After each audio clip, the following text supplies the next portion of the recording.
Hello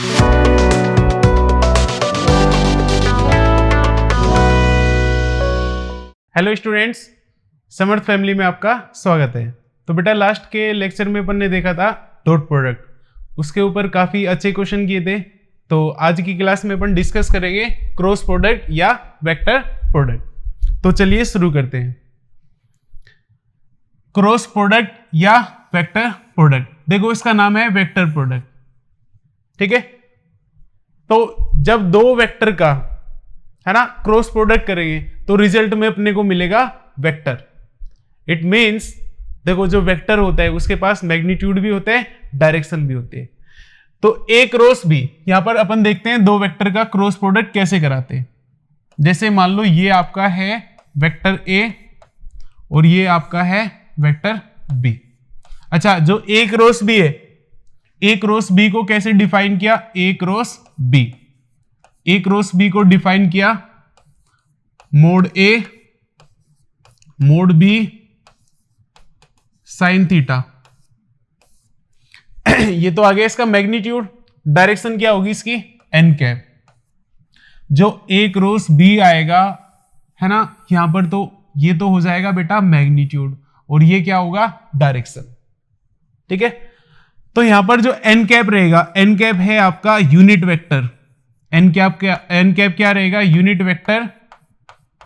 unit vector perpendicular to vector A and vector b. जो n cap रहेगा वो क्या रहेगा? Unit vector A and vector b के परपेंडिकुलर। अच्छा, ए क्रॉस बी और एन कैप दोनों का सेम डायरेक्शन रहेगा। ए क्रॉस बी का मैग्नीट्यूड ये हो गया और ये इसकी डायरेक्शन होगी।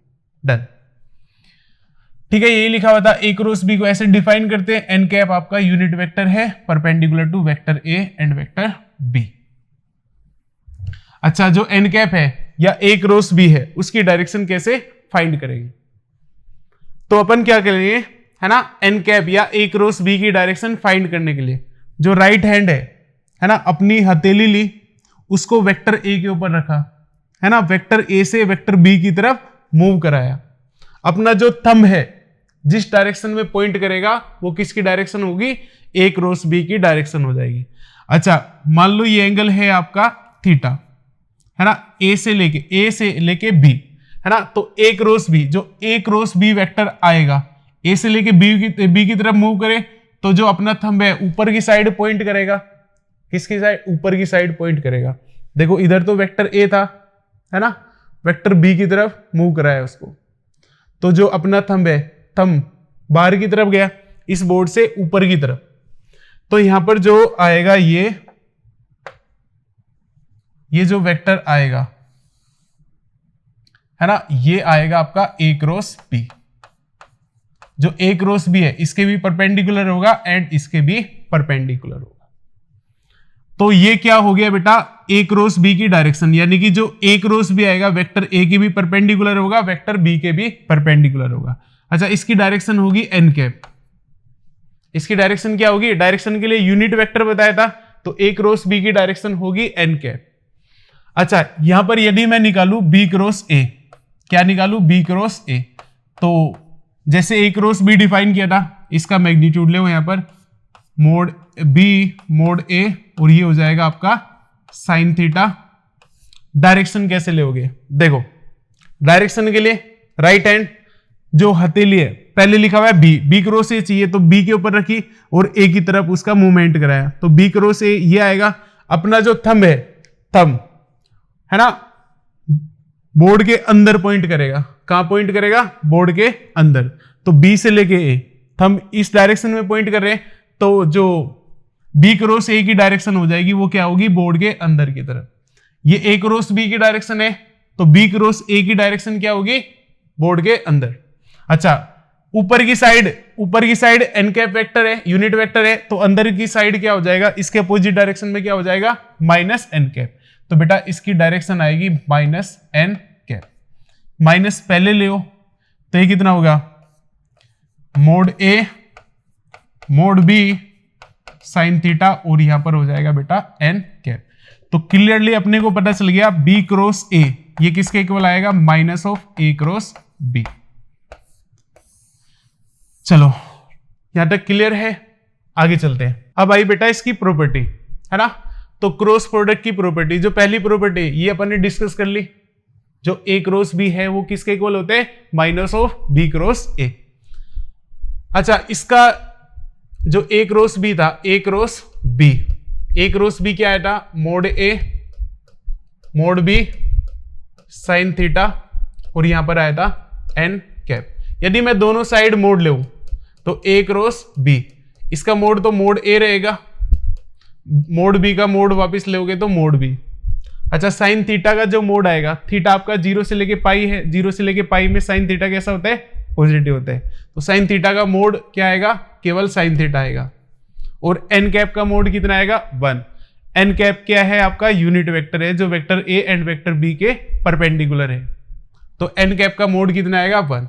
तो बेटा यहां से जो साइन थीटा मिला, साइन थीटा क्या मिलेगा, ए क्रॉस बी का मोड अपॉन में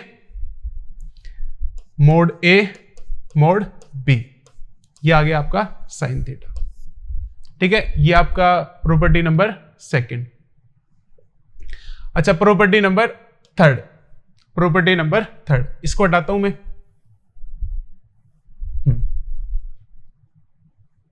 अच्छा बेटा, प्रॉपर्टी नंबर थर्ड क्या है, ए क्रॉस बी 0 है ना, 0 वेक्टर है ये, है ना। मान लो कहीं पर दिखा आपको A cross B, A cross B is equal to 0, क्योंकि ये वेक्टर है तो वेक्टर के इक्वल होगा। अच्छा, यहां पर क्या होगा, ये 0 कब आ सकता है, ये 0 कब आ सकता है, देखो ए क्रॉस बी 0 कब आ सकता है, मान लो थीटा, दोनों के बीच में एंगल क्या हो गया, 0 हो गया या पाई हो गया, तो साइन 0 भी 0 होता है और साइन पाई कितना होता है, वो भी 0 होता है। तो ये 0 कब कब आ सकते हैं, मान लो वेक्टर ए आपका 0 वेक्टर हो जाए तब ये 0 आ जाएगा, या वेक्टर बी आपका क्या हो जाए, 0 वेक्टर हो जाए तब ये 0 आ जाएगा, है ना। तीसरा केस क्या रहेगा, साइन थीटा की वजह से 0 आ जाएगा, साइन 0 या साइन पाई। तो ये 0 कब आएगा, मान लो वेक्टर ए है और वेक्टर बी है ना, दोनों का डायरेक्शन सेम है, तो इनके बीच में एंगल आएगा 0। या एक केस ऐसा हो सकता है, ये वेक्टर ए ले लिया और मान लो इधर ले लिया वेक्टर बी, है ना। इन दोनों केस में ये तो लाइक वेक्टर हो जाएंगे, ये कैसे हो जाएंगे, अनलाइक वेक्टर। यानी कि जब vector A and vector B कैसे हो जाए, कोलिनियर,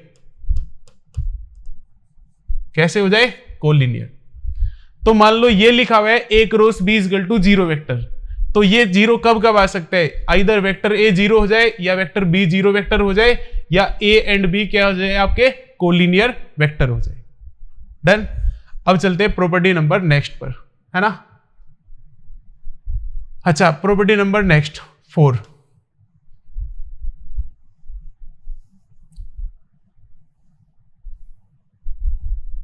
प्रॉपर्टी नंबर 4 क्या बोल रहे हैं, if vector A and vector B are non zero vector है, मान लो vector A and vector B कैसे है, नॉन जीरो वेक्टर है, इसमें इसका मैक्सिमम वैल्यू चाहिए, है ना।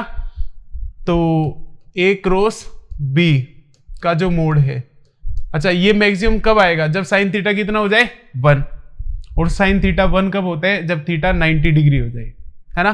तो इसका जो मैक्सिमम वैल्यू आएगा, मैक्सिमम वैल्यू कितना आएगा, मोड ए और मोड बी, साइन थीटा का वैल्यू ले लिया 1, तो इसका मैक्सिमम वैल्यू होगा 1। जब कब होगा, जब दोनों वेक्टर कैसे हो, परपेंडिकुलर हो। अच्छा, इसके मोड का मिनिमम वैल्यू कब होगा, जब साइन थीटा 0 आ जाए।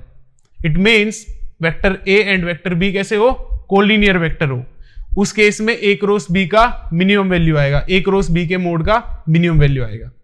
अच्छा, इसमें थर्ड पॉइंट देखो, मान लो वेक्टर ए का कंपोनेंट फॉर्म गिवन है, वेक्टर बी का भी कंपोनेंट फॉर्म गिवन है, तो ए क्रॉस बी को कैसे, है ना, कैसे फाइंड करेंगे, डिटरमिनेंट की हेल्प से फाइंड करेंगे। उसकी रो 1 में आएगा आई कैप, जे कैप, के कैप, और R2 के अंदर आएगा A1 B1 C1, और R3 के अंदर आएगा A2 B2 C2। अब चलते हैं नेक्स्ट प्रॉपर्टी पर।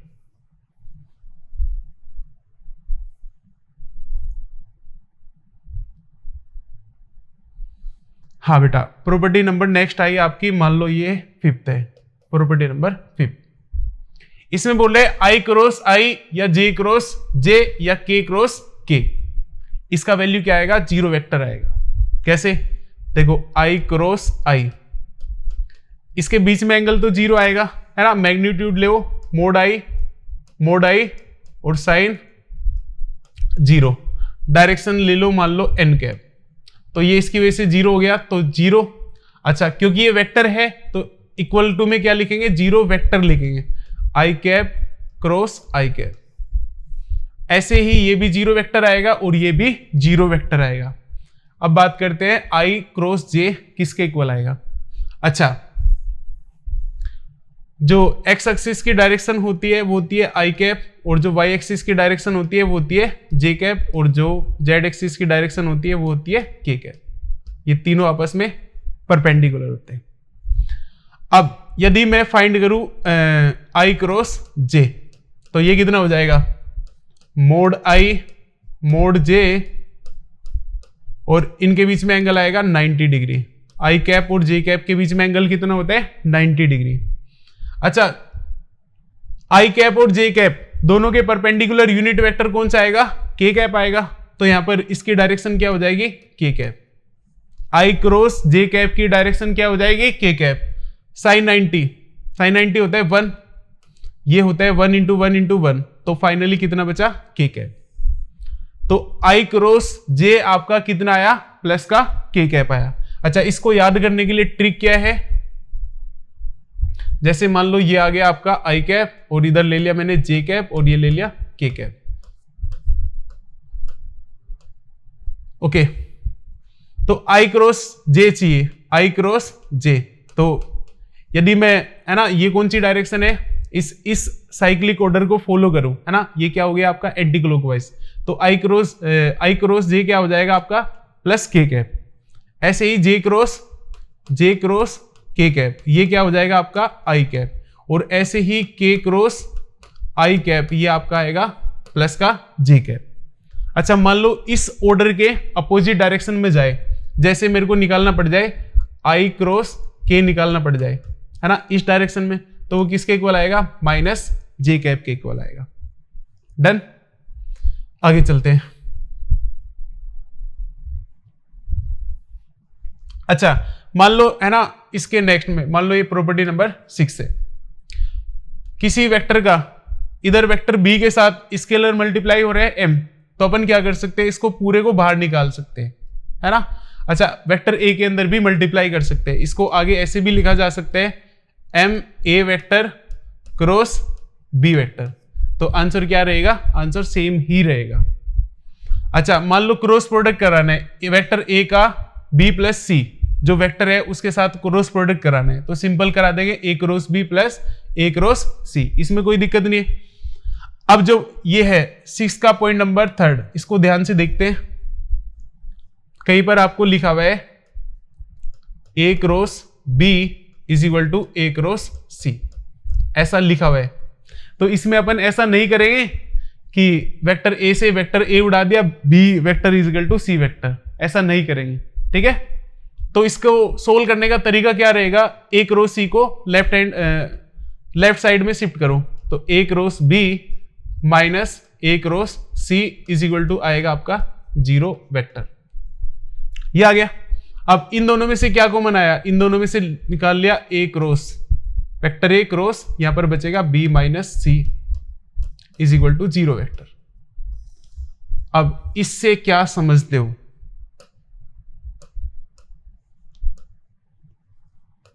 देखो अब ये 0 आ रहे हैं, तो ये कब कब 0 आएगा, या तो ये वेक्टर 0 हो जाए, या आपका ये वेक्टर 0 हो जाए, b माइनस c आपका 0 वेक्टर हो जाए, या क्या हो इन दोनों के बीच में, या मतलब ये दोनों कोलिनियर हो जाए, है ना, एंगल 0 हो जाए या पाई हो जाए, ठीक है। ये क्या बोल सकते हैं, vector a and b minus c vector, ये दोनों कैसे हो जाए, कोलिनियर वेक्टर हो जाए, कोलिनियर वेक्टर हो जाए, b माइनस c 0 यानी कि b is equal to c vector. तो ये 0 कब कब आ सकते हैं, मान लो ऐसा केस लिखा हुआ है, इसमें ऑब्जेक्टिव के अंदर डायरेक्ट, है ना, ऑप्शन टिक करने को क्वेश्चन मिलते हैं, ठीक है। तो मान लो इसका मीनिंग आपको पता है, तो आप डायरेक्ट क्वेश्चन सोल्व कर सकते हो। ये लिखा हुआ है, तो इसको सोल्व करने का कंप्लीट तरीका क्या रहेगा, इसको लेफ्ट साइड में लेके आओ। अब ये स्टेटमेंट आ गया, इससे आप क्या समझोगे, यहां पर या तो वेक्टर ए 0 वेक्टर आ जाए या ये वाला आपका 0 वेक्टर आ जाए, तब 0 आ सकता है। या क्या हो सकता है, ये वेक्टर और ये वेक्टर दोनों कैसे हो जाए, कोलिनियर। इसमें भी ऐसे दे रखा है, ठीक है। अब नेक्स्ट प्रॉपर्टी आई प्रॉपर्टी नंबर 7।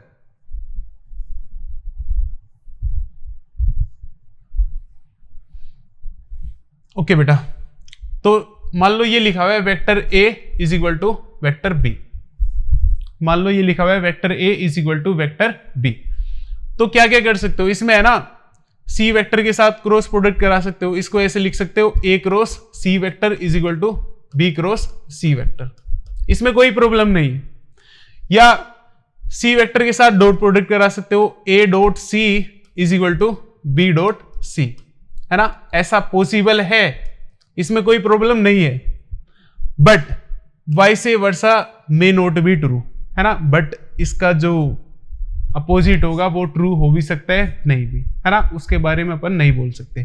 कैसे, जैसे मान लो बेटा x का वैल्यू आपका 2 है, x का वैल्यू कितना है, 2 है। अब यदि मैं इसका स्क्वायर करूं, है ना, ऐसे इंप्लाइज दैट यदि मैं दोनों साइड का स्क्वायर करूं तो x स्क्वायर का वैल्यू कितना आएगा, 4 आएगा। x स्क्वायर का वैल्यू कितना आएगा, 4। अच्छा, यदि मैं अब इसमें रूट ले इसका, तो x इजगल टू कितना आ गया, प्लस माइनस 2 आ गया। x इजगल टू क्या आ गया, प्लस माइनस 2। अब x का वैल्यू तो 2 है, x का वैल्यू तो 2 है। अच्छा, इस डायरेक्शन में तो ये पॉसिबल है, बट जब मैं, है ना, अपोजिट डायरेक्शन में लाऊं इसको, है ना, इस वाली डायरेक्शन में लेके आऊं, तो x का वैल्यू क्या आ रहा, 2 आ रहा है। एक तो प्लस माइनस 2, है ना, एक तो प्लस 2 और दूसरा क्या है, माइनस 2। बट आंसर तो मतलब x का वैल्यू तो 2 ही था। तो कहने का मतलब ये है, मान लो वेक्टर a और वेक्टर b दोनों इक्वल है, तो ये तो दोनों सही आएंगे, but vice versa may not be true, है ना, इसका जो अपोजिट है वो ट्रू हो, मतलब उसके बारे में अपन कुछ नहीं कह सकते। नेक्स्ट प्रॉपर्टी आई प्रॉपर्टी नंबर 8, है ना, इसको बोलते हैं लैग्रेंज आइडेंटिटी। ये क्या होगा, a क्रॉस b का square plus a dot b का square is equal to mod a square mod b square, है ना, इसको लर्न करनी है आपको, लर्न। अच्छा, property number next 9, unit vector perpendicular to vector a and vector b। अच्छा, सपोज करो ये प्लेन है कोई, है ना,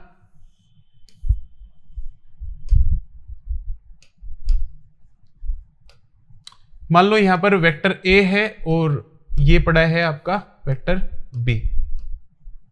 यदि मैं आपसे बोलूं कि एक वेक्टर फाइंड करो जो वेक्टर a के भी परपेंडिकुलर हो एंड वेक्टर b के भी परपेंडिकुलर हो, तो वो कौन सा आएगा, अभी पढ़ के आए, ये जो वेक्टर आएगा ये आएगा अपना a cross b vector, a cross b vector. a cross b vector क्या है, ये वेक्टर a के भी परपेंडिकुलर है एंड वेक्टर b के भी परपेंडिकुलर है। अब जो ये वेक्टर मिला, है ना, a क्रॉस b वेक्टर है, यदि मैं बोलूं कि इसकी डायरेक्शन बताओ, a क्रॉस b वेक्टर की डायरेक्शन बताओ, तो डायरेक्शन बताने के लिए अपन क्या फाइंड करते थे, यूनिट वेक्टर फाइंड करते थे। तो a क्रॉस b की डायरेक्शन में यूनिट वेक्टर क्या हो जाएगा, a cross b vector upon में magnitude of a cross b vector. अच्छा, तो एक यूनिट वेक्टर तो ऊपर की साइड आएगा और एक यूनिट वेक्टर नीचे की साइड आएगा। तो unit vector perpendicular to vector a and vector b क्या हो जाएगा, a क्रॉस b का a cross b vector upon में magnitude of a cross b vector. Plus minus आया, है ना, प्लस माइनस, प्लस तो ऊपर की साइड के लिए और जो माइनस आएगा वो नीचे की साइड के लिए। अब चलते हैं प्रॉपर्टी नंबर नेक्स्ट पर। अच्छा,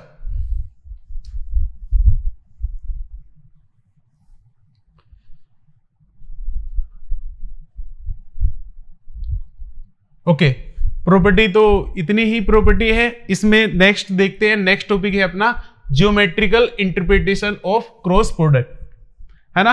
इसका जियोमेट्रिकली मीनिंग क्या है, क्रॉस प्रोडक्ट का जियोमेट्रिकली मीनिंग क्या है।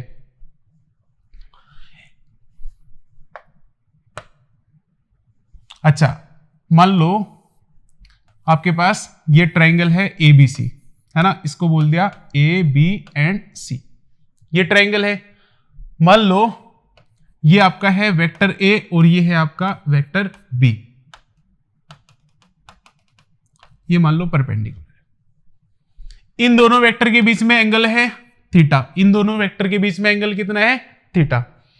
अच्छा मान लो ये पॉइंट है डी, इस ट्रायंगल का एरिया कितना आएगा, एरिया आएगा इसका हाफ बेस इंटू में हाइट आएगी इसकी CD। अच्छा हाफ जो ए बी आएगा वो आएगा मोड ए इंटू जो CD आएगा CD। इस ट्रायंगल के अंदर देखो CD, इस ट्रायंगल के अंदर जो CD आएगा ये है आपका A, ये है C और ये D है और ये है थीटा और ये है B वेक्टर, तो इसका लेंथ हो जाएगा मोड B। इसका वर्टिकल कंपोनेंट क्या रहेगा, जो CD रहेगा ये आएगा mode B sine theta, mode B sine theta. तो इसका जो हाइट आएगा ये क्या आएगा, मोड B साइन थीटा। अच्छा तो इस ट्रायंगल ABC का एरिया, जो एरिया आया, एरिया निकल के कितना आया, half mode A mode B sine theta. इसको क्या बोलते हैं, इसको बोलते हैं अपन हाफ, इसको बोलते हैं A cross B, A cross B का मोड। तो यहां पर जो A क्रॉस B है, A क्रॉस B का मोड है ना, और डिवाइडेड बाई 2। यदि vector A and vector B किसी ट्रायंगल की दो साइड के एडजेसेंट वेक्टर हो जाए तो यहां पर A क्रॉस B का मोड और डिवाइडेड में 2, वो किसको रिप्रेजेंट करेगा, वो आएगा एरिया ऑफ ट्रायंगल ABC। इसमें कोई दिक्कत नहीं है। अच्छा मान लो एरिया वेक्टर चाहिए आपको, ये तो एरिया आया, मान लो डायरेक्शन निकालनी पड़ जाए तो डायरेक्शन क्या आएगी, एरिया वेक्टर, जो एरिया वेक्टर आएगा उसकी डायरेक्शन आएगी ऊपर की साइड है ना। इस जो ABC ट्रायंगल है ये जिस प्लेन में आ रहा है उसके ऊपर की तरफ, यानी कि यहां पर जो एरिया वेक्टर आएगा, एरिया वेक्टर की डायरेक्शन क्या होगी, ऊपर की साइड। ये A वेक्टर है, ये B वेक्टर है, तो ये डायरेक्शन हो जाएगी A क्रॉस B की। डन। अच्छा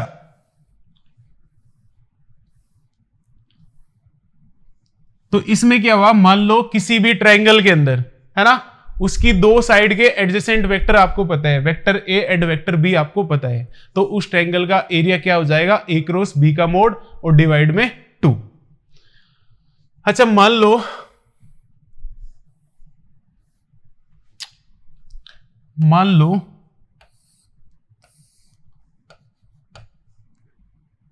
सपोज ये A है, ये B है और ये मान लो C है। ये आया आपका, मान लो इसका पोजीशन वेक्टर है वेक्टर A, इसका पोजीशन वेक्टर B और इसका पोजीशन वेक्टर है वेक्टर C। अब अपने को एरिया चाहिए, तो एरिया कैसे निकालोगे, ये वेक्टर हो जाएगा आपका B माइनस A वेक्टर और ये वेक्टर आएगा आपका C माइनस A वेक्टर। अब एडजेसेंट साइड के वेक्टर आएंगे B minus A, C minus A। तो एरिया का फॉर्मूला, एरिया जो एरिया आएगा आपका half B minus A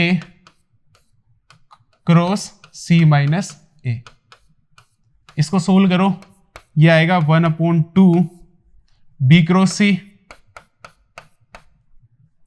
minus B cross A minus A cross C और प्लस A क्रॉस A। अच्छा देखो ये तो दोनों पैरेलल होंगे, दोनों के बीच में एंगल 0 आएगा, तो क्रॉस प्रोडक्ट हो गया 0। अब यहां पर 1/2 ये कितना हो गया, ये हो गया B क्रॉस C प्लस, और जो B क्रॉस A होता है वो क्या होता है, minus of A cross B। तो यहां पर इसको क्या लिख सकते हैं, A क्रॉस B। ऐसे ही ये क्या हो जाएगा, C क्रॉस A। एरिया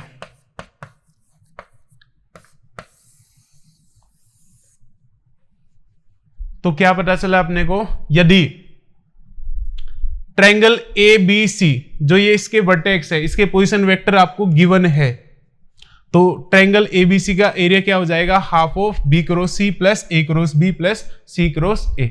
ठीक है, इस रिजल्ट को याद रखने, कई बार ये ऑब्जेक्टिव क्वेश्चन में डायरेक्ट यूज होगा। ठीक है। अच्छा इसमें एक चीज और,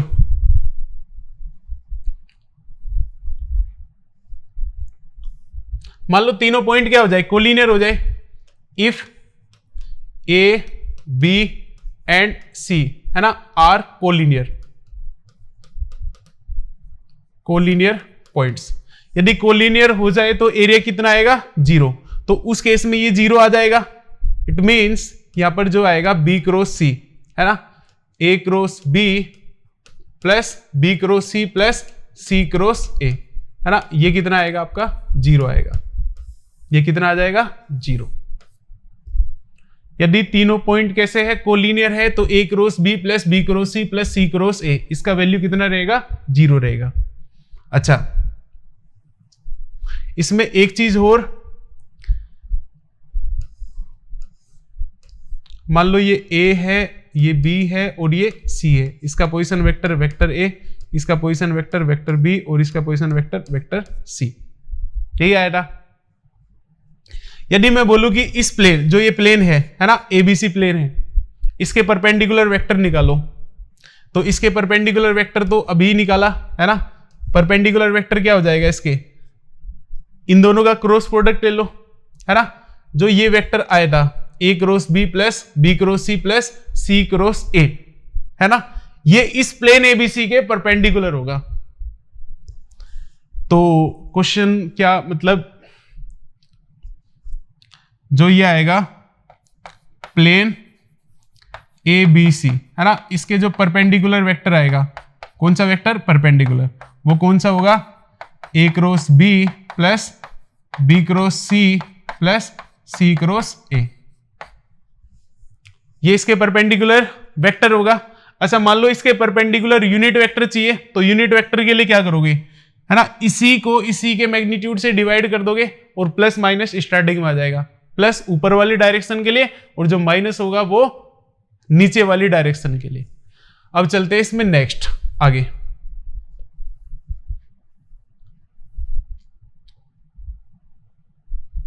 हाँ, नेक्स्ट है अपना पॉइंट नंबर 2। इसमें आया एरिया ऑफ पैरेललोग्राम एबीसीडी। अच्छा, मान लो कोई पैरेललोग्राम है आपके पास ए बी सी और डी। मान लो उसकी दो एडजेसेंट साइड के वेक्टर है आपके पास, vector A and vector b.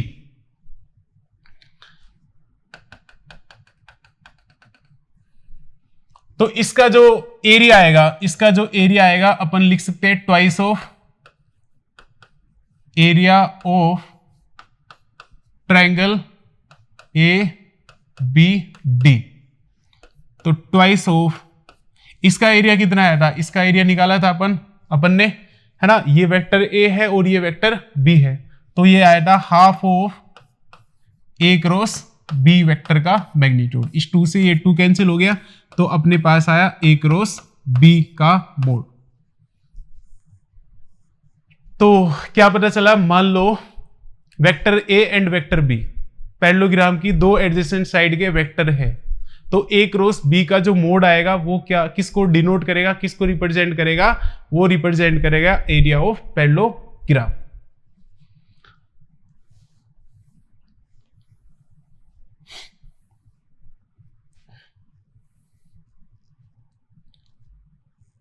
अच्छा, लास्ट आया अपना एरिया ऑफ एनी क्वाड्रिलेटरल। किसी भी क्वाड्रिलेटरल का एरिया फाइंड करना हो और मान लो उसके डायगोनल वेक्टर दे रखे हैं, तो उसका एरिया का फॉर्मूला क्या होता है, हाफ d1 क्रॉस d2। ये आपका d1 है ना, d1 क्रॉस d2 का मोड। तो बच्चों, आज का सेशन अपन यहीं पर समाप्त करते हैं। तो समर्थ फैमिली में ऐसे ही बने रहे। तो मिलते हैं नेक्स्ट वीडियो में, तब तक के लिए जय हिंद जय भारत।